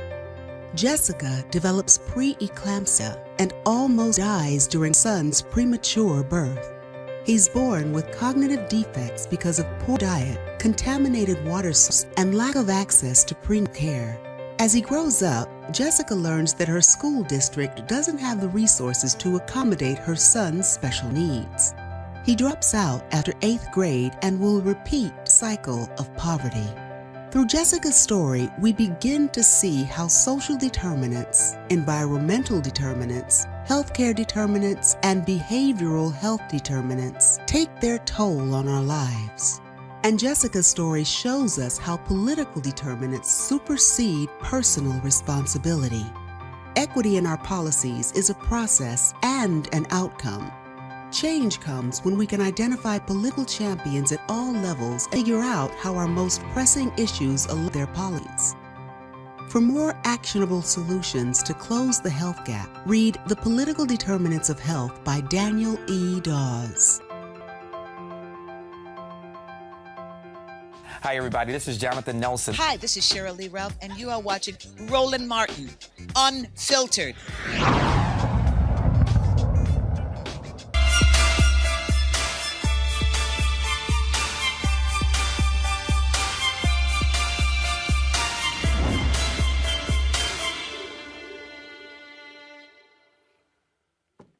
This month is American Heart Month, which focuses on heart disease, the leading cause of death in the United States. Although it's a leading cause of death for Americans, minority groups face a greater than their white counterparts. For example, African Americans can develop heart disease at a younger age. The Heart Foundation, 48% of American women have heart disease and 40% of black men have some form of heart disease. Research has found that even among the growing middle and upper class black community, the rate of heart disease among black Americans is still greater than in white Americans who have a comparable economic status. Joining us now to discuss this, Coach Jesse Thompson, nutritionist and founder of the Detox Now, and Stephanie Johnson, Vice President of Communications and Product Strategies with the American Medical Association. Glad to have both of you. Stephanie, I want to start with you. When we talk about, strategies, we talk about, where to begin. Obviously, typically for folks, this actually develops later in life. And so if we start doing things much earlier, it certainly helps us later. And so for folks who are 50 plus right now, what can they do now? And then we'll talk about folks who are much younger. So we should be doing everything that thank you for having me on the show, first and foremost. I really appreciate being here. But we should be doing everything that we can to be proactive. For so long, people in our community tend to deal with episodic care. So you're presenting with some pain, some ailment, and then you tend to go see a physician or what have you. But being proactive is huge. And it's not just the 50 and older. We have nearly 50% of women, Black women over the age of 20, right, that have heart disease. That is not a good statistic. And we need to be doing all that we can to be able to support Black women. And that is part of the work that I get to lead up at AMA. Jesse? Yeah, so the key thing for us, when I was here last time, we talked about fibroids and how stress was a key determining factor as to why Black women disproportionately experience them. Well, it's no surprise, Roland, that actually stress is one of the differentiating factors when it comes to heart disease as well, all right? So this is actually why I'm partnering with the Release the Pressure campaign that Stephanie it's part of her brainchild, actually, because when we look at how we as a people live, we're pursuing success, and this thing is it's like a pressure cooker, this life that we're living, all right? And when we look at whether it's work, love, relationships, everything is on this grind. And think about life being like that pressure cooker. Without a release valve, it's gonna explode, right, Roland? Yep. So for us, when we look at the key things that are going to make the differentiators, it is the things that specifically pause, create more time in between the decisions that we make, the things on our schedule, being intentional about actually cultivating self-care into our love, our work, our wellness, our pursuits overall, and looking at it as not something that we do as a byproduct or as something we get to do once in a while, but we do it as something that is intentionally a differentiating factor in terms of our success to create sustainable success in our lives overall, right? So that's been a key thing here with the Release the Pressure program that Stephanie created. I'd love for her to talk a little bit more about that. One of the things that Stephanie, I do want you to speak to is, I saw this comment just a moment ago. This guy, who is Elijah James? Get your asses and exercise, work out, and stop eating slave food. It's simple. Well, the reality is, it's not simple. See, and I think people who say that, oh no, it's simple. No, actually, it's not, because there are a significant number of things impacting us that are also hereditary. Okay, that we're born with, and you're not even understanding what your history is. Two, if you're living in areas where you have food deserts, it's not that simple. If you don't have the transportation to be able to go to a place to buy fresh fruits and vegetables, you can't augment or change your diet. And so, absolutely, you have personal responsibility in terms of what you can do. But we also have to factor in there are external factors that have nothing to do with your ability to maybe just get up and do it yourself. There are other things that have to also change in our communities. Yes. Absolutely right. There are structural barriers that we have to overcome in order for us to have better outcomes. And that's what Release the Pressure is all about. Release the Pressure is personal for me because my mom suffered from congestive heart failure, and she passed away from it last year. I actually had my sister pass away 3 weeks prior to my mom from stroke. So it is something that has been prevalent in my family, and I have wanted to be proactive in ensuring that more women don't have to succumb to heart disease, that they can be proactive. And you're right, and Coach Jesse alluded to this, all of these other factors that overlay just our everyday day living as Black people, that contributes to the stress, like this pressure cooker that she alluded to. So it is important that we do the things that allow that we take steps towards self-care, and we take time each day to release the pressures that bog us down. I watch my mom work 2 to 3 jobs. Rarely I get her to see her doing some of the things that I incorporate into my life now, so that my daughter can see me do those things. Counting the 10, relaxing, meditation, going for walks, but frequently taking time for self-care and teaching my daughter now that self-care is an act of love. Oh, let's go to our panel for questions. I'll start with Julianne Melvo. So you talked about the pressure cooker that so many of us, Black women, Black people, live in. Much of it is external. It's not internal. Much of it is about the environment in which we live. How can we empower ourselves to change that environment, or at least to survive in an environment that we know is hostile? I love that question because, it's really about squatting up, in terms of getting who our tribe is, who we surround ourselves with, and the kind of practices that we build into our everyday lives. All right. Because what you said is key. External factors are going to happen, and they are going to be the same, right? Like I listened to the piece earlier about political social determinants and all the things that affect our environment. And we do have to collaborate, galvanize, and activate our voices to exert our power and make change to that. But you know what we can change every day? Every day, we can be very intentional about the toxicity we allow in our lives, everything from relationships to the food that we're eating to specifically, when we look at the thing that we're doing this Saturday, we're having an event called the Galentine's Day National Virtual Vision Board Party.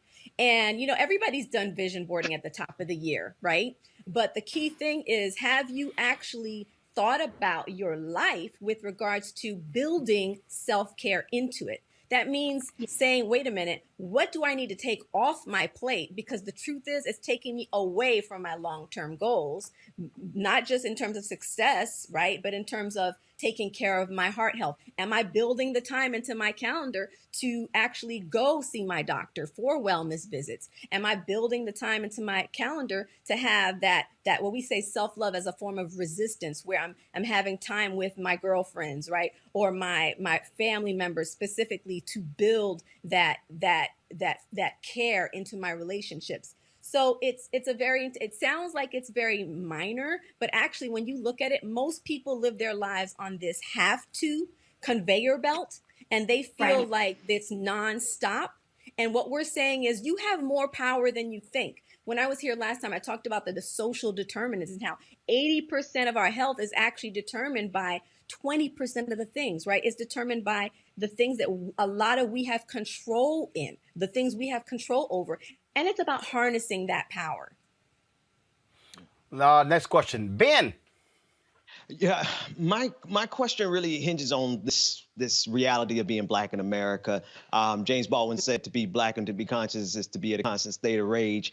How do you recommend we process that if we don't have, of course, exercise and eating right, but just in general, what techniques do you recommend? Because we're consuming a lot of Black death and a lot of Black violence against Black people. And I'm going to be honest with you, it has taken a toll on me. So I'm asking for a friend, and I'm that friend. Stephanie, do you want to jump in here? Absolutely. We are not immune to what is happening to us extrinsically. There are things that are going on in our bodies when we see things on national television, like the death or the murder of George Floyd, when we saw the insurrection on Capitol. Those are things that you cannot compartmentalize. I remember what happened where I was in the middle of work when the insurrection happened, and I remember people wanting to get on a call just to go about my everyday meeting, and me saying, wait a minute, time out. I cannot take, I can't take this call. There is something happening on Capitol my young daughter doesn't understand. Heck, I don't understand it as an adult. So I'm gonna have to take time. I'm gonna have to pause. I'm gonna have to process. I'm gonna have to pray. I'm gonna have to get on the phone with some of my squad, and I'm gonna have to talk through this thing. But I could feel myself getting elevated. So yes, you have to take time when matters are happening, that you don't ignore them, but things can wait until you give yourself time to show yourself some love. Coach Jesse, did you want to add anything? Yeah, absolutely. And sometimes time includes, fasting from social media for maybe it could be a 24-hour period. It can also include scheduling time with a therapist, okay? Because the truth is we are all going through a massive trauma. Okay. And I'm not trying to generalize it. It's very real, especially as Black people in America, as you said, right? So we have to say, hey, wait a minute, I have to schedule time for me. So it goes back now to that schedule, right? Am I going to value what I need to reset, what I need to just give myself that pause button, right? To take, whether it's deep breathing or take my mind off of this and watch something that's just going to edify me, be in a conversation with people who are just it could be crying together. It could be, talking about, like, sometimes I will, who's a release valve for me sometimes? I'll text Roland. Roland, is this not true? And he'll just say, white people. And I'll say, that's it. It's the truth. And you have to have that squad of people that you laugh because you know it's real, right? You have to have that squad of people that you say, you know what? This is part of my resistance, is my self-care, and saying, you know what? I need to take time for me. And what that looks like is everything from, you know what? Today I am clearing my schedule. And I'm only going to do what's the Pareto principle? 80% of the things have 20% of the impact. I'll pray in the morning, like, what's going on with me today, God? Prayer is a big deal. What do I need today to fulfill the purpose you have for me today? And sometimes that means clearing my calendar, right? Clearing the calendar and saying, today, I just need to listen to some Bishop Jakes. I just need to listen to, I was listening, in fact, Roland yesterday, I was listening to that Tyler Perry masterclass that he posted from the NABJ event. And that was just feeding me. Because sometimes we have to pause the thing that's assaulting us, which is unfortunately life, right? And we have to hit that pause button and say, okay, I need to do what is going to actually feed me right now, what is actually going to build me up right now, because I've had a lot of withdrawals. And I feel like I'm literally in this steady, what do you call it, transfusion, and nobody's giving back. I got to take time to give back to me. Yes. Avis. What's happening to Black people's health has got to stop, which is why we formed Release the Pressure. And it's a group of us, right? The American Medical Association, you have the American Heart Association, we have the Association of Black Cardiologists, we have the National Medical Association, the Minority Health Institute. We are serious about changing health outcomes in Black communities for the better. COVID-19 has helped shed light on what happens to individuals when they have underlying pre-existing conditions, and we need to focus. So that's what Release the Pressure is all about, bringing resources, not just a campaign slogan, but resources to Black women so that they have things available to them, putting them in close proximity to physicians of color so that they see them and have access.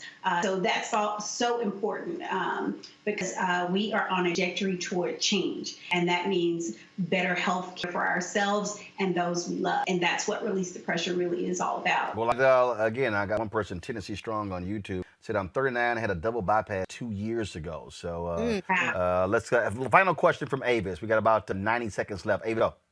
Sure. So, in addition to all of the other traumas, and I think that's aptly put, that we have to face every day just as being Black and surviving in America, we are living in this unprecedented time where, for example, we're facing this pandemic. We're 3 times more likely to be diagnosed, twice as likely to die. So a lot of us are just plain dealing with grief. A lot of us are dealing with health challenges. A lot of us, in addition to that, are dealing with employment challenges or business challenges, as we just spoke about previously. So my question to you is, how do we handle these new, very unique stresses on top of everything else that we're facing? Real quick, Avis, about 45 seconds Avis, each. Go ahead.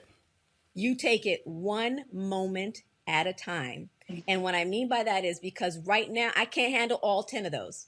I have to handle the one right now that is really having the most impact on me, right? So if we can, I do want to end just inviting everybody to register for this event that we're doing on Saturday. It's a free virtual vision board party, and it's national, and it's with guests, live music, because live music helps us to unwind. I hear Roland Martin's jams in the car all the time. Live music does that with Olivia Dope. Angela Yee, she's going to be my guest. I'm hosting the event, and it's really to help you ladies, sisters, to please take time just for you. And we have amazing wellness giveaways for you as well, including some stuff from this beautiful skincare box that we'll be giving away to hundreds of people. So it's time for you. That's what it is, Dr. Avis. Time for you every day. Find something that matters that's going to deposit in you. And time, that's how we're going to make. Yeah, and remember that our ancestors dealt with things just as, worse, than some of the we're being exposed to. And we are creating a place and a special space for Black women right now to be able to lean on one another, like we did during civil rights, just like we've done through so many things that it has impacted Black men and women over the generations. So let's lean into that together, like Coach Jesse said, and join us, and let's create a healthier vision of what our future looks for us and our kids. All right, folks, we surely appreciate it. Thank you so very much. Thanks for having us. I appreciate it. Folks, the Department of Defense announced Friday that they're going to do a stand down, focusing on extremism in the military. Kind of important. It's a crucial issue because we saw with January 6th, there were members of the military who were involved. You might remember some people who were removed from the National Guard as a result of ties to white groups. And so Secretary Lloyd Austin, the first African-American, he actually issued it. And so that's really important. And so, look, bondage is here. This is what happens when you get someone who understands the importance of those issues, and that's what Lloyd Austin is doing. All right, folks, we got a couple of in memoriams before we end the show today. First up is former heavyweight boxing champion Leon Spinks, passed away in Las Vegas at the age of 67. Many folks, of course, will remember Leon Spinks for his upset of Muhammad Ali to win the heavyweight championship crown. Well, of course, Ali came back and took his crown back, becoming the first three-time winner. He had been having significant, Leon Spinks, had been having significant health challenges over the last several years. He was inducted, he retired in 1995, inducted into the Nevada Boxing Hall of Fame. He was diagnosed with prostate cancer in 2019 and was hospitalized in December same year after the cancer spread to his bladder. This was a statement from his publicist. Leon fought his battle with numerous illnesses resiliently, losing his trade smile, showing Spinks' determination.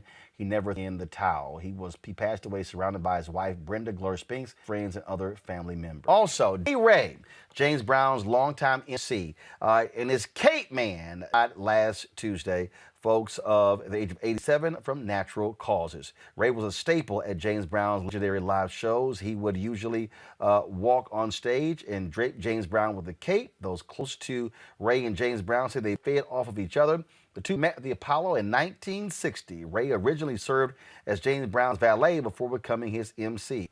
Ray told the Augusta Chronicle in 2011 how he started emceeing for James Brown. He stated, "The first time I ever did a live show, it scared me to death. The guy who usually came out to do the show didn't show up. So he asked me, 'Have you ever been on stage?' I said, 'Nah, man.' He said, 'Well, tonight's your night.'" The James Brown estate put out this statement saying the James Brown estate mourns the passing of Mr. Danny Ray, the legendary MC and Cape Man for James Brown.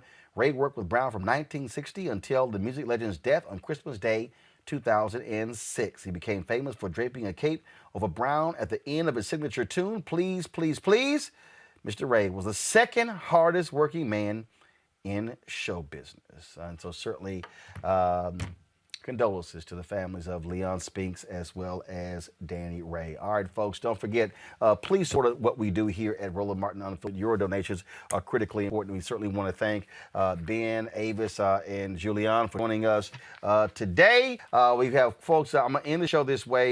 Folks, a bunch of y'all have actually sent some stuff in. Your donation, Bring the Funk Fan Club. Let me see if we got, we get that brother who certainly wanted to pass on to Erica. Don't forget, Method actually called Julian that red bone. Y'all remember at the American Black Film Festival, he was like, "Yo, man, who that sister, the older sister on the show, the red one?" He said, "Yeah, I like her." And I was like, "Oh, look at that, Julian got Method Man all up." I mean, we all saw the movie with, of course, Williams, and she got with Method Man. So I'm saying, watch yourself, Julian. All right. Claudia and Rosemary Cleveland said, "It's that time again. We're renewing our membership for the third year. We're also renewing our dog membership and their names never appeared on your list Friday." Well, we'll get them taken. So Chandra Carradine in Family, Texas, Arima Granger in Birmingham, Alabama. We're praying for your continued good health, the great work you are doing. And so we appreciate that. That's how you do it. You got the family involved with their $200 donation to Bring the Funk Fan Club. So we certainly appreciate that. I'm going to read more before we end the show. And let's see here. Y'all think I'm literally on the mail that came today. And so there's no note to it, but I certainly want to thank Barb Banford. Barb, thank you so very much for your support of our Bring the Funk Fan Club. Parker, let me see here. Kelly Parker sent this party in, so I think she probably got a note. Let's see here, okay. Kelly got all kind of stuff in here. She got a little card. Okay, Kelly. Y'all see Kelly's card right here. Dear Yellen, thank you for all that you do for the Black community. Daughter and I watch you every night. Please continue to enlighten us daily. Sincerely, Sheila Kelly Parker, as well as Leah Parker. Well, Sheila and Kelly, I appreciate it. Thank you so very much for both of y'all. $100 joining our Bring the Funk Fan Club. Again, folks, I said our goal is 20,000 of our fans contributing $50 or more. But if you don't have that, that's fine. People give as little as $1. People are giving us as high as $10,000. The goal is to get 20,000 people contributing an average of $50 each. $4.19 a month, 13 cents a day to reach our goal of 1 million annually. Last year, y'all really did that thing. Y'all gave 672,000 to us correct, and then more than 3,000 came in on YouTube. So we did hit our goal last year. We want to hit our goal again this year. So again, Cash App, If you give to us directly versus on YouTube, all the proceeds come to us, not 55% like on YouTube. So go to Cash App, $RM Unfiltered, paypal.me/ pull it up, please, R Martin Unfiltered. Come on, y'all move. Pull it up, please, very much. paypal.me/ Martin Unfiltered. Venmo.com/RM Unfiltered. I don't know why the graphics not up. Hello? Y'all slow? I was like, when I was reading the letters, that was the Q. Then, of course, Zelle, Roland@RolandSMartin.com. I don't know why y'all don't have the graphic ready. Okay, control room. I'm going to hit you. I'm going to do, you know what? This is what I'm going to do. Control room. I'm going to do what James Brown did. I'm going to start finding. Since we just read the Danny Ray story, when the band didn't hit their cues, he would turn around in the middle of the concert and kept singing, he would go. That was 15. We would find them $5. Then he would find them $10. So let me say this right now. To everybody in the control room, y'all make these mistakes again, I'm going to hit you up with them James Brown fights. Yeah, y'all want to pull that graphic up right now. Cash App, $RMUnfiltered.me/R. Venmo.com/unfiltered. Zelle, Roland.com. Fine to tomorrow. Think I'm playing. I'll see y'all tomorrow.